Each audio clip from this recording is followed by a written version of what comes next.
નમસ્તે ખેડૂત મિત્રો, હું ગામિત અક્ષય ગામિત એગ્રો ગાળકુવા આપનું સ્વાગત કરું છું.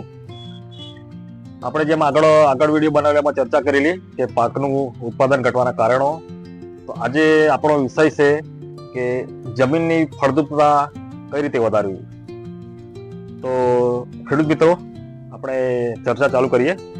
તો પહેલા જમીનની ઊંડી ખેડ કરવી અને ગરમીમાં મિનિમમ 15 થી 30 દિવસ સુધીની તપાવી, જેથી કરીને એમાં ફંગસના કંઈ બેક્ટેરિયા હોય નુકસાન કરતા કે જે તે એ નષ્ટ થઈ જાય.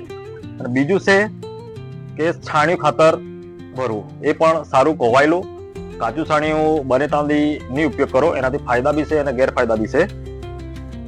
હવે છાણિયું ખાતર નાખીએ એટલે આપણને જમીનની અંદર કાર્બનનું પ્રમાણ વધવાનું ચાલુ થઈ જશે.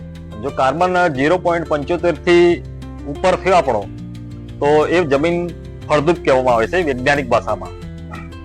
બીજું છે કે લીલો પડવાશ બનાવવો અને જમીનમાં મિક્સ કરવો, અને જે તે પાકના અવશેષો જમીનમાં મિક્સ કરવા, એનાથી બી સારું પરિણામ મળી શકે છે.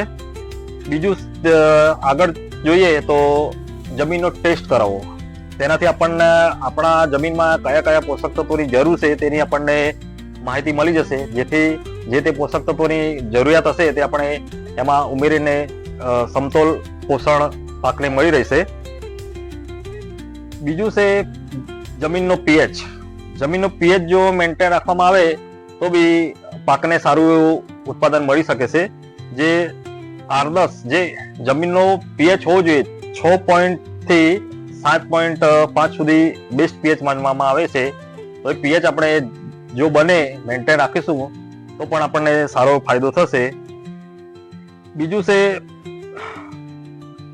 સૂક્ષ્મજીવો ઉમેરવા જમીનની અંદર, બાયો ફર્ટિલાઇઝર જેને કહેવામાં આવે છે. તો બાયો ફર્ટિલાઇઝર જો આપણે આપીશું તો જે તે આપણે જમીનમાં ખોરાક આપશું પાકને, તે પણ છોડ સરળતાથી લઈ શકશે અને ઉત્પાદન તેનાથી બી આપણું સારું થઈ. તો ખેડૂત મિત્રો, આ જે થોડીક માહિતી મેં તમને શેર કરી એ તો તમે ફોલો કરો તો તમારા પાકની અંદર તમારી જમીનની ફળદ્રુપતા વધશે તો ઉત્પાદન પણ વધી જશે તમારું. તો ખેડૂત મિત્રો, આજનો આ જે વિષય હતો તે ખરેખર સારો છે. આના પર જો ખેડૂતો કામ કરે તો ખેતીમાં સારો ફાયદો થશે. તો ખેડૂત મિત્રો, આપણી ચેનલને તમે શેર કરો, સબસ્ક્રાઇબ કરો, લાઈક કરો, જેથી કરીને બીજા ખેડૂતોને બી માહિતી પહોંચી શકે અને તમને જે પણ વિડીયો અપલોડ કરવામાં આવે એ તમારા પર આવી જશે. ધન્યવાદ.